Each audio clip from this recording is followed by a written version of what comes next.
hello' hi good morning আজি ৰাতিপুৱা শুই উঠিয়ে দেখিছোঁ বহুত বৰষুণ আমাৰ ইয়াত কি কৰিছ অঁ ফিল্ম চাই চাই পঢ়িছা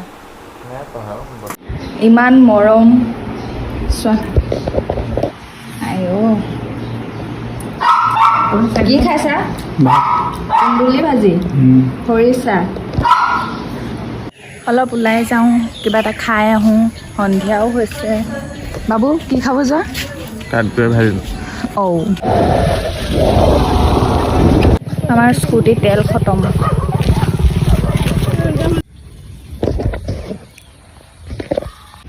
এবাৰ তেল খতম এতিয়া আমাৰ স্কুটিয়ে ষ্টাৰ্ট নোহোৱা হ'ল 1 hour later ভাইটিৰ লগত গৈছিলোঁ সি মোক ঘৰলৈ পঠিয়াই দিলে আৰু নিজে লগৰ লগত গুচি গ'ল